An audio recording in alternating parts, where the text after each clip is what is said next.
Hey everyone, I'm James, and I'm a tech lead on our forward deployed engineering team. And today we're introducing Agentic, which is a complete set of building blocks for you to build, deploy, and optimize your agentic workflows. So in today's session, we're going to talk through three core components of Agentic. The first is the agent builder.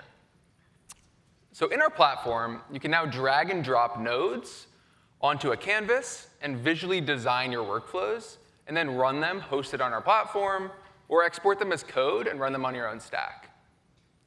The second is ChatKit. So ChatKit is our new front end for agentic workflows. So instead of building UIs from scratch, you can embed these pre-built components like a chat interface, streaming, or customizable widgets directly into your applications. Finally, we're releasing an updated evals and tracing pattern. So tracing and evals are first-party components of Agentic, and it's now much easier to monitor and optimize your agentic workflows. So let's actually see this in action. Let's imagine that we operate a semi-truck manufacturer, and that we get thousands of maintenance inquiries every single day. Let's run an agentic workflow that was built using Agentic to help our maintenance engineers solve these issues. So I'm going to jump over to this application that we built for our maintenance engineers to use firsthand. So what are we looking at? On the right-hand side, we have the chat interface. And this was built using ChatKit. So quick show of hands here. Who has ever built a dynamic UI for a complex agentic workflow? OK, a bunch of hands. And who has shipped that without a single bug? OK, fewer hands. That makes me feel a lot better. If you're anything like me, building these UIs for these really complex dynamic workflows is really difficult. But now with ChatKit, it just works. You just embed these pre-built components. And we're publicly releasing ChatKit today, but OpenAI has been using it for a while. Our entire help center is already built on top of ChatKit. So we have the chat interface on the right-hand side. Then on the left-hand side, we have our logo for the Truck Brothers. Quick side note on the logo. The flames are there because it looks cool, not because our trucks catch on fire. Just want to call that out. But this is the logo, and then we're going to kick off the workflow, and this will disappear, and it will show you some UI components that just visualize the different steps of the workflow. So what we want is we want to enter the maintenance issue that we saw. We want the workflow to run, and what it should return to us is a set of instructions for the maintenance engineer to follow and all the parts they need to make the repair. So I'm going to type in an issue we saw from a customer. The fuel economy has been super low on their mini track. So we can submit the workflow, and now it's hitting the workflow that we built in Agentic. So we're going to then search over all of the files of our maintenance procedures to get back the most relevant procedure. And you can see we got this one on replacing the fuel filter. That looks good. That looks like the issue. So now we're going to find all the parts that are associated with that procedure. So we just want, for that procedure ID, let's get the mapping of all the parts to replace the fuel filter. Cool. So we got the parts. And finally, let's run a guardrail. And so this guardrail is just checking that the instructions in the parts are grounded in the real data that we have. OK, and it looks like that cleared. So now we're seeing the results stream back. So it says to address the low fuel economy. You follow these instructions. Cool. List of parts. We can just double check. The parts here, let's see, fuel sample jar, that's mentioned here. Yep, that looks good. The instructions, they seem to match what's on the page. OK, great. This looks awesome. So that ran, but I don't love the output. I feel like it's a little bit hard to digest. And let's add a little bit of a flair to it. So we can just go over to the agent builder, and we can tweak the workflow. So now I'm in the platform, and this is the agent builder view.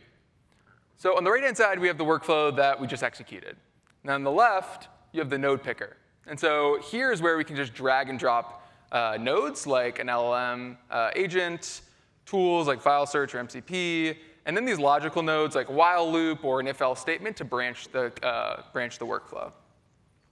So I'm going to walk through this workflow, but just for the sake of the demo, I'm going to delete the last couple of nodes, and we can rebuild those. So we start with the input, and this is just going to be the text input that I put into the chat, which was, in this case, like the fuel economy was low. And then that goes directly into a query expansion agent. And this is just going to expand the query, make it a little bit more semantically rich so we get a better search. And then we feed that into this file search node. So the file search node, we've previously uploaded all of the PDFs of repairs into OpenAI's hosted vector store. And we just search over the Truck Brothers repair manuals. We input the rewritten query from the query expansion step. And we're getting the top result. We then do a data transform. And this is really just to extract out the metadata of the procedure ID from the retrieved PDF. And then we pass it to this agent that uses an MCP tool. And so this is just calling, it's executing a GraphQL query, which is going to get all of the parts that are associated with that particular procedure ID. So then we hit that MCP server, and then we pass it to a synthesis agent, which really is just supposed to return a clear set of instructions for how to do the repair.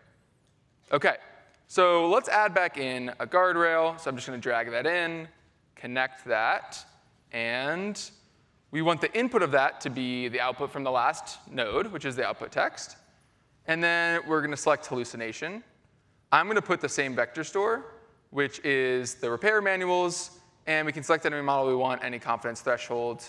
And that looks good. Finally, I'm going to just put in a summary agent. And this is just going to give us the final response. But because it's dev day, I'm just adding this one-liner. Just make a clever dev day pun, at least a few words. And then let's make it a little more visually interesting. So I know in the keynote they talked about the widget studio. We built a widget before. So I'm just going to select widget, upload a widget. I've pre-built this. We can see a quick preview. It's going to have the instructions, the name of the repair, and then the parts needed. And all I have to do is click publish. We're going to publish this and deploy it to production. And now I just go back to the app, refresh the page, and I can enter a new prompt. So in this case, I'm going to enter, let's say we got another question about the oil warning light going off. So we're sending this through. We're kicking off the same workflow. And you can see it's just running the new hosted workflow on the back end. So we're searching over the files for something related to an oil warning light. We got back this check oil procedure, like reviewing the oil levels. We're then going to find all the parts associated with that procedure, kind of a similar exercise, hitting the MCP server. And we've retrieved the right parts. That looks good. And now we're running the guardrails, which we just added. Same thing. We're doing this hallucination guardrail to make sure it's grounded. OK, keep calm and dev day on. I don't love the pun, but it did mention dev day. And you can see it has the list of instructions and the parts needed, like the engine oil dipstick, fluid top-off funnel. Yep, this looks right. Great. I think that this is good. Let's see. I take out the oil dipstick. Yep, that looks right. Cool. So you can see that this is a little bit visually more interesting, a little easier for the maintenance engineer to digest. OK, great. So let's recap what we just did here.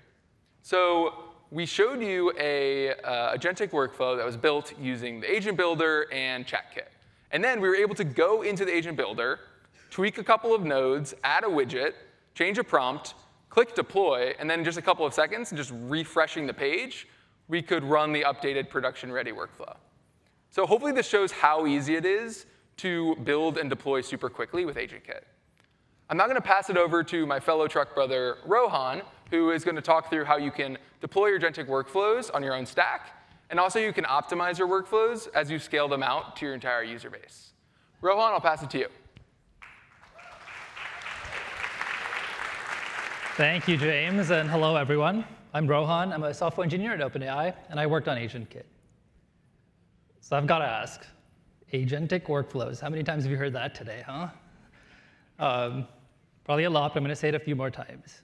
So what you saw so far was James building a workflow using the agent builder, and then he deployed it without writing any code or managing any infra into OpenAI's cloud. And that's great. But what if you need to self-host things? Maybe you have compliance reasons to do that, or maybe you just want to access data that's only available inside your cloud. The good news is all of Agentkit is set up to support that use case. ChatKit lets you use your own server as the backend. All you have to do is implement the ChatKit protocol, which is primarily receiving some messages and sending back outputs. And the agent builder actually helps you with this by letting you export your workflows to code. Let me show you. So if I go back here to the agent builder, I can click this code button at the top. And I'm able to export this entire workflow as JavaScript or Python code. And this is built using the OpenAI Agents SDK, which is an open source library that we released earlier this year. And to prove to you just how easy it is to switch to self-hosted for ChatKit, I will move our demo over right now. So if I go to my editor, you'll see I have this code in Python pasted in here. And it has all the same things that James set up, the hosted MCP tool, various agents, tools, so on and so forth. And it is a substantial amount of code that I was able to just export from the builder. Now, this MCP tool that he has is set up to run on the public internet. But let's imagine this was actually something that was accessing some data only available inside our private cloud, and so it couldn't be on the public internet. I will switch this to a local tool instead. So right here, you can see I've set up a SSE server that is running on localhost, so not on the internet anymore. I'm going to go in here to the agent that was using that tool and connect to the server and just print the list of tools as some proof that things are indeed running locally. And then finally, I will just switch this to use the MCP server that is running locally rather than the hosted one. As far as the backend code goes, that's about it. The only other thing I need to do is go tell ChatKit not to point at openai.com for the API, but to use local ChatKit and instead hit our backend that we just wrote. And if I show you this function, there's not much in it. It's just pointing to the API endpoint, which is /API ChatKit. So I'll just go restart the app now and type in one of these same queries that James typed. And if I go back to my terminal, what's happening here is the code that I wrote is now running. So it's starting with this query expansion agent, moving on to the file search agent. You can see spitting out some stuff about the MCP tools and so on. And so the power here is you can still use our agent builder to visually build workflows. You can version them, you can preview them and run them inside the OpenAI platform, and you can even collaborate with your colleagues on building these workflows. And when it's time to deploy, just export as code, paste it into your editor, and you're off to the races. So that's self-hosting. And all the features that ChatKit supports, things like streaming tokens, reasoning summaries, widgets, all of that is still supported inside our platform. And so you're missing out on nothing by self-hosting instead. Now, I want to draw your attention back to the, actually, you can see the widget even works, so things are working as expected. I now want to draw your attention back to the title of this talk, Orchestrating Agents at Scale. And you know what happens at scale? Well, unexpected behavior, bugs. Things go wrong when you have thousands or millions of users, and you want to be able to both find those problems, but also optimize your workflows to make them go better. And so for the rest of this session, I want to show you how you can do that using our features right here. So back in the agent builder, if I click this evaluate button, this will load traces. And what you're looking at here is kind of a high-level view of the trace. Every time a workflow runs in ChatKit or in the preview window or anywhere else, it automatically creates a trace. And this trace, when you're looking at right now, is an overview of what happened. So you can see the agents that ran, in what order, and how long they took, all of that information. And you can actually click into any of these agents to see more details about what happened. So in this case, the model it used, how many tokens, inputs, outputs, pretty much everything you need to know. Now, as you can imagine, I'm not an expert on whether or not this is the correct answer and how to fix fuel filter issues for semi-trucks. So I'm going to ask GPT-5 to grade this for me. So I've added a grader here that says, was the final output correct and readable? And what's going on is the model is able to look at this full trace and all the context within it to judge whether things went well. And you can add a grader as complex as the one I added. That's kind of a broad one. That's looking at the workflow end-to-end and grading whether things went well. But you can also add more specific ones. Maybe if you're building a customer support agent, you could say, did the refund agent always check with the supervisor before giving a refund to a user? In our case, looks like it passed and things went well. But the real power of this is, one, being able to just poke around in traces and get a sense for how things are going. But two, you can hit that grade all button in the top right to grade not just this one workflow, but all of your workflows. And when you have hundreds or thousands of traces coming in a day, that lets you get this bird's eye view for how things are doing in production, which is really powerful. Now, let's imagine we've looked at some traces and we found some issues. How do you optimize things? Well, I'll give you the advice that my parents always gave me growing up.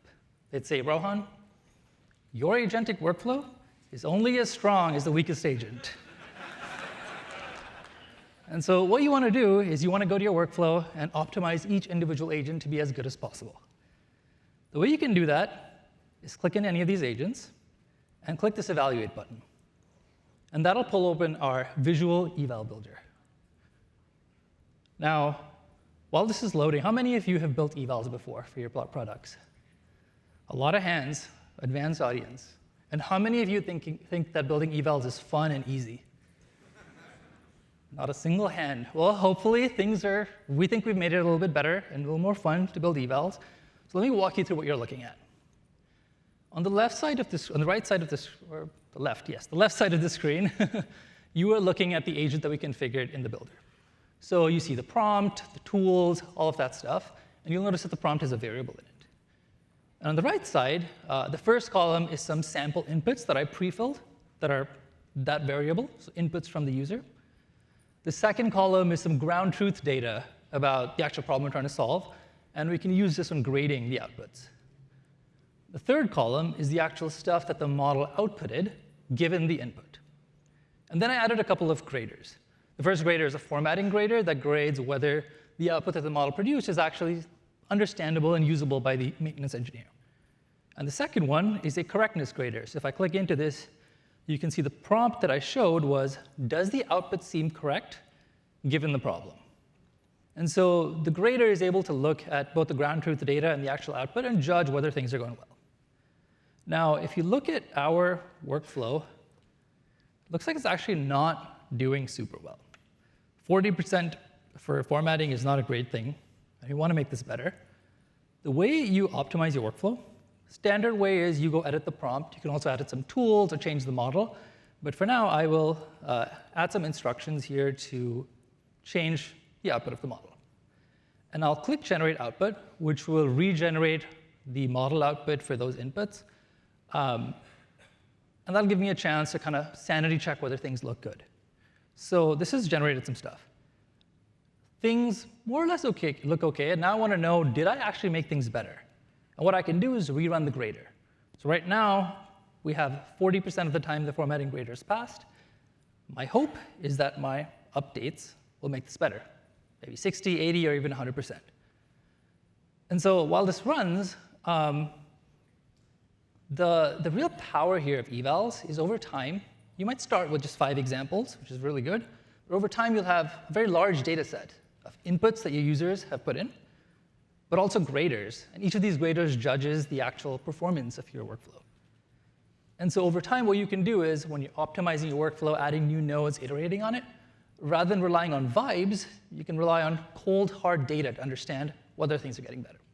In our example, we actually just jumped from 40 to 80%, which is really awesome. Now, that's powerful. I can manually edit things. But the other really cool thing is you can click this Optimize button down here. So for something like the correctness grader, where I actually would find it quite hard to optimize a workflow for maintenance engineers, you can click that Optimize button, and it will automatically optimize your prompt to be better.